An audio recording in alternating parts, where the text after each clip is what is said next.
दौड़ पड़े देव ऋषि नारद। नाथ, ये क्या है? आपके हाथ सब गल गए, आपके चरण, आपके ये नेत्र, और आपके ही नहीं, बलभद्र जी के और बहन सुभद्रा के भी बिलख उठे थे। द्वार पर बैठे हैं ये तीनों।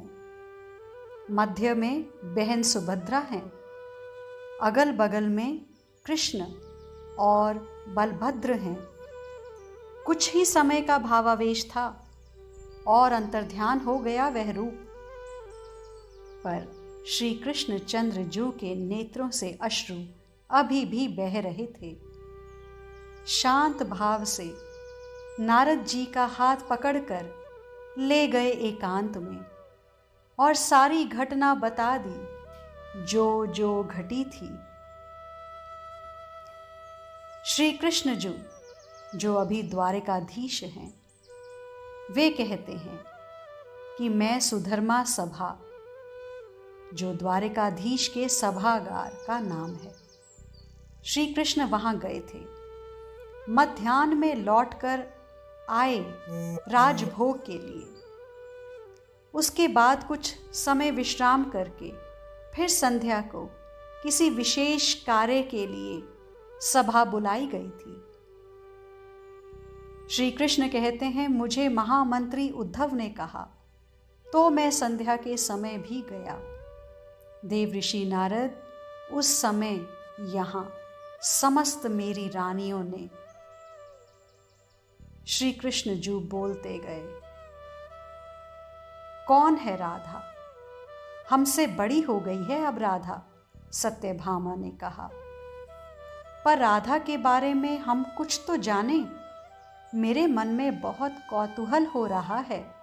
वो गोप कन्या अभी भी हमारे पति देव को याद आती है, और आश्चर्य, विवाह भी नहीं किया उसने अब तक।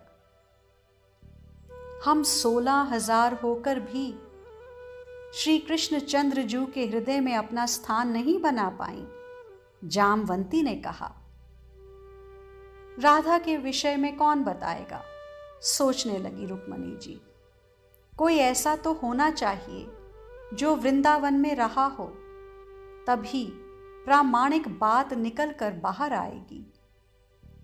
रोहिणी मां, सत्यभामा ने सुझाया। रुक्मणी जी प्रसन्न हो गई। अरे सत्यभामा, बुला लाओ ना रोहिणी मां को। रुक्मणी जी ये कह ही रही थी कि ओह मां, रोहिणी मां, वे किसी कार्यवश इधर ही आ गई थी। मां, एक प्रार्थना है, हमारी बात आपको सुननी पड़ेगी। हाँ हाँ, बोलो रुक्मणी, मां रोहिणी ने बड़े प्रेम से कहा। मां, ये राधा कौन है? अरे ये क्या पूछ लिया रुक्मणी ने। सजल नयन हो गए राधा नाम सुनते ही रोहिणी मां के। उफ, क्यों इस विषय को छेड़ रही हो? मैं जैसे तैसे अपने को संभाले हूं। रात रात में नींद नहीं आती, वृंदावन की ही याद आती है। सोचती हूं मुझे मेरे आर्यपुत्र वसुदेव जी क्यों ले आए यहां इस खारे समुद्र में। वहीं रहने देते मुझे। मेरी जीजी, शायद सगी जीजी भी इतना प्यार नहीं देती जितना यशोदा जीजी ने मुझे दिया। और वहां के लोग, और वो प्रेम प्रतिमा श्री राधा। रोहिणी मां इससे आगे कुछ कह ना सकी। मां, तो हमें सुनाइए राधा के बारे में। हमें जानना है, हमें सुनना है। सब रानियां अब एक स्वर में कहने लगी। पर ना, मैं नहीं कहूंगी। मैं कैसे राधा के बारे में कहूं?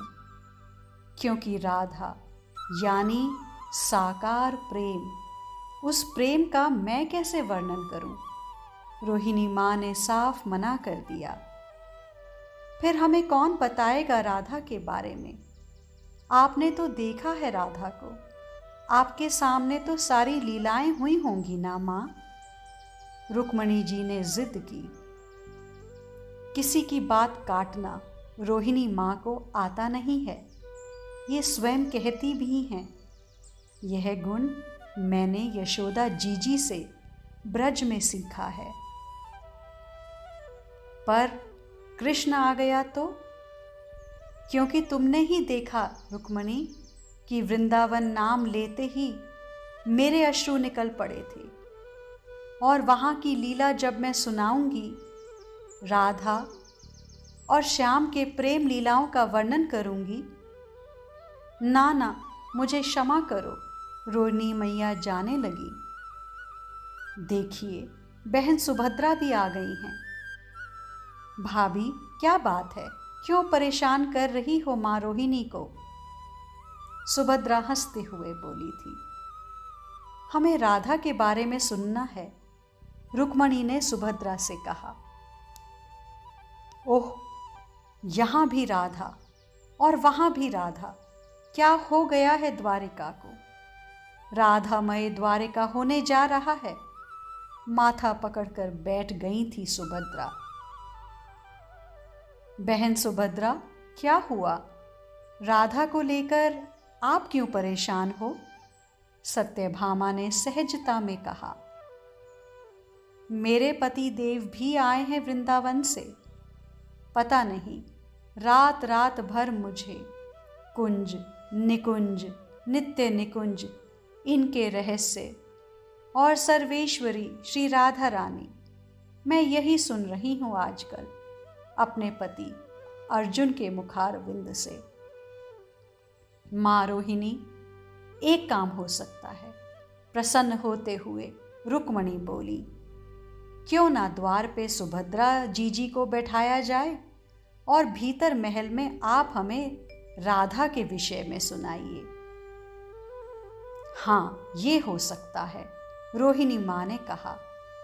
जी, मैं बैठ जाऊंगी दरवाजे में, सुभद्रा ने भी स्वीकृति दे दी। बस फिर क्या था, तुरंत ही समस्त रानियां इकट्ठी हुई। भीतर महल में एक ऊंचे आसन पर माँ रोहिणी विराजी।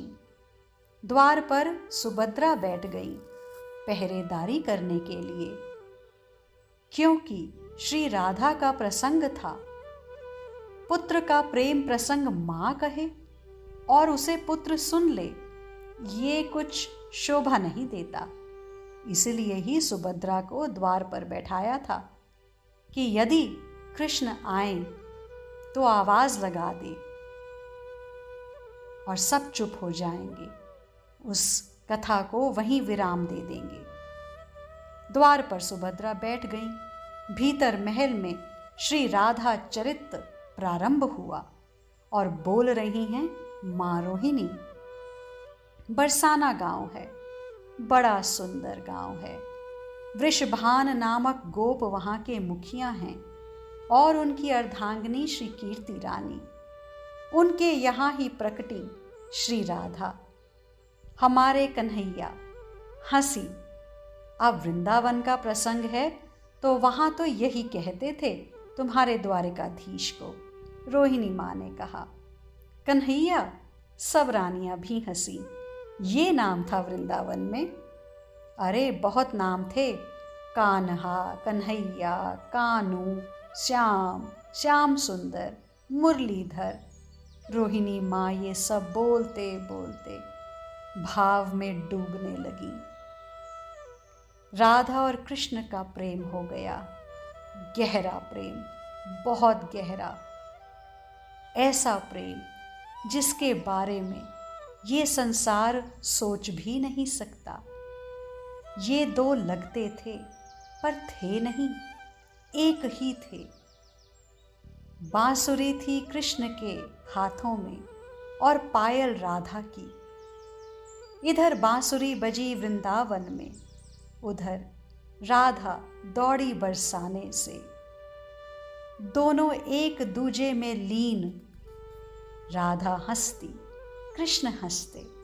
राधा रोती, कृष्ण रोते। राधा राधा राधा, बस ये कृष्ण के जीवन में साथ थी। माँ रोहिणी आंखें बंद करके सुना रही हैं यह प्रेम प्रसंग।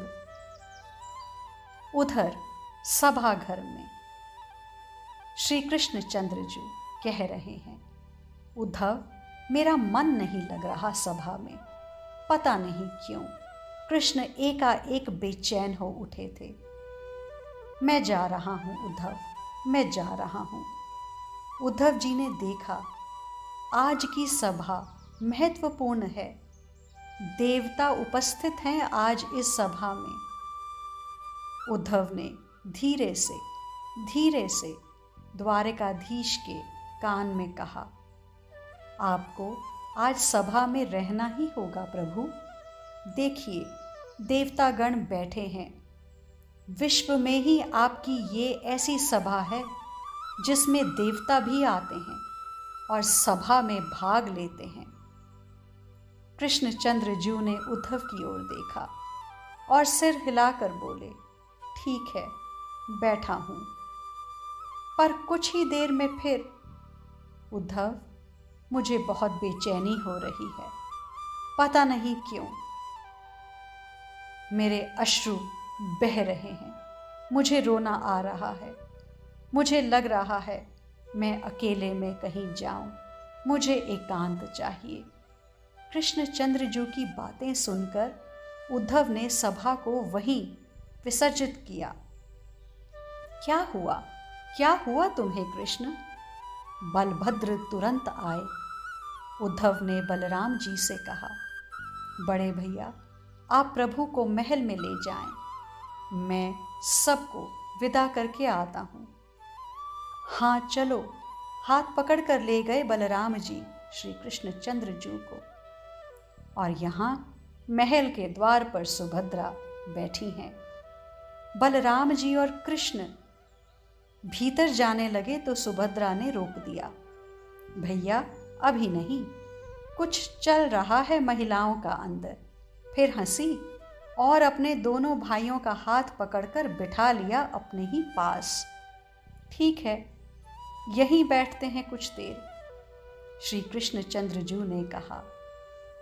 बलराम जी ने भी समर्थन किया और सुभद्रा मुस्कुराई। राधा, राधा, क्या कहूँ मैं राधा के बारे में, वो प्रीति की मूरत हैं। पता है रानियों, कृष्ण जब मथुरा के लिए चले थे ना, तब सब रो रही थी, पर मैंने देखा था राधा, वो शांत थी, वो बस अपलक देखे जा रही थी। पता है रानियों कि राधा क्यों नहीं रोई? इसलिए नहीं रोई कि किसी ने कह दिया था कि यात्रा के समय कोई रोता है तो जाने वाले का अपशगुन होता है। वो नहीं रोई, इसलिए नहीं रोई। अपने दुख को व्यक्त भी नहीं किया, सिर्फ इसलिए कि कन्हैया सुखी रहे। पर जैसे ही रथ चला, अब भावावेश में रोहिणी माँ भी आ गई थी। बोलते बोलते उनकी आवाज़ तेज होती जा रही थी। वो आवाज़ महल से निकलकर बाहर आ रही थी। पहले तो हल्की आवाज़ में कृष्ण ने सुना, राधा प्रेम की मूर्ति है, राधा। कृष्ण को भाव आ गया, राधा, राधा नाम, मेरी श्री राधा। सुनने लगे ध्यान से, और जब आवाज़ तेज तेज और तेज होती गई माँ रोहिणी की, क्योंकि बोलने वाली जो थी वो भी इन प्रेम प्रसंगों को कहते हुए भाव विभोर हो रही थी। सुभद्रा के कानों में गई राधा चरित, बलभद्र जी सुन रहे हैं और कृष्ण। राधा की कोई होड़ नहीं है, राधा कुछ चाहती भी नहीं है, उसकी अपनी कोई कामना भी नहीं है। पता है, राधा की एक ही कामना है, राधा की एक ही चाह है, वो कामना है कृष्ण खुश रहें, कृष्ण प्रसन्न रहें। ये क्या, श्री कृष्ण की हिलकियां छूट पड़ी, उनके नेत्रों से अविरल अश्रु प्रवाह चल पड़ा। इतना ही नहीं, बलराम जी के भी, दोनों भाइयों के ही नहीं, मध्य में बैठी बहन सुभद्रा के भी। वो राधा है, हाँ, माननी थी, रूठ जाती थी कृष्ण से, पर अपना कृष्ण उसे मनाने के लिए क्या नहीं करता था। रोहिणी माँ बोल रही हैं, भाव में बोल रही हैं, पर बाहर, अरे ये क्या, आंसू बहते बहते कृष्णचंद्र जी की आंखें बाहर उभर आई थी, हाथ सिकुड़ने लगे, विरह के मारे देह सुकड़ने लगा। राधा राधा राधा, रोम रोम उनका बोल रहा था। अरे यही दशा बलराम जी की भी, और यही दशा बहन सुभद्रा की भी। तीनों महाभाव अवस्था को प्राप्त हो गए थे। कंठ अवरुद्ध हो गया था इन तीनों का। ओह, ये क्या हो गया। देव ऋषि नारद दौड़े दौड़े आए। सबसे पहले तो महल के भीतर ही गए और चिल्लाकर बोले, बंद करो, पता है तुम लोगों को बाहर श्री कृष्णचंद्र और बलभद्र जी और बहन सुभद्रा की कैसी दशा हुई है। नारद जी ने बंद करवाया इस प्रेम प्रसंग को। रानियां जब बाहर आईं, देखा तो स्तब्ध रह गईं। महाभाव अवस्था को प्राप्त हो चुके थे ये तीनों। हाथ सिकुड़ गए थे, विरह अग्नि में झुलसकर, चरण भी और नेत्र बाहर उभर आए थे। रानियां इस रूप को देख नहीं पाईं, वो सब रोने लगी। तब देव ऋषि नारद ने समझाया, ये दिव्य रूप है हमारे कृष्णचंद्र जी का, ये तत्वमय रूप है हमारे श्री कृष्णचंद्र जी का। ये प्रेम रूप अद्भुत है, निराला है। और देव ऋषि नारद जी ने साष्टांग प्रणाम किया। पर ये क्या, कुछ ही समय रहा वो रूप, फिर अंतर्ध्यान हो गया। तब एकांत में देव ऋषि को समझाते हुए बोले कृष्ण, प्रेम तत्व सबसे बड़ा है। अगर प्रेम तत्व को जानना है तो मेरी श्री राधा रानी को जानना भी आवश्यक है। हे देव ऋषि, इस रूप को मैं प्रकट करूंगा। समय आने दो, कलयुग में ये रूप मेरा प्रकट होगा और जगत में प्रेम का विस्तार करेगा। जय जय मेरे नाथ, पर आप इस रूप से जगन्नाथ हैं, जगत में प्रेम का प्रसार करेंगे। जय हो, जय हो। नारद जी ने साष्टांग प्रणाम किया। हाँ देव ऋषि, भक्त राजा इंद्रद्युम्न के माध्यम से इस रूप का फिर प्राकट्य होगा। जो अभी झांकी तुमने देखी, भक्त राज की हजारों वर्षों की तपस्या भी तो है। उसी के चलते मैं दारू ब्रह्म के रूप में इसी स्वरूप में प्रकट होऊंगा। जगन्नाथ नाम से मैं प्रेम प्रदान करूंगा विश्व को। पर इस मेरे प्रेम प्रदाता बनने में पूरा योगदान मेरी श्री राधा रानी का ही है। वो हैं, तभी मैं प्रेम जगत को बांटता हूँ देव ऋषि। इतना कहकर कृष्णचंद्र जी शांत हुए और अपने महल में चले गए। ये दिव्य कथा भावोन्माद की है। हे वज्रनाभ, महर्षि शांडिल्य ने बताया। आज के लिए इतना ही, शेष आगे। श्री राधा।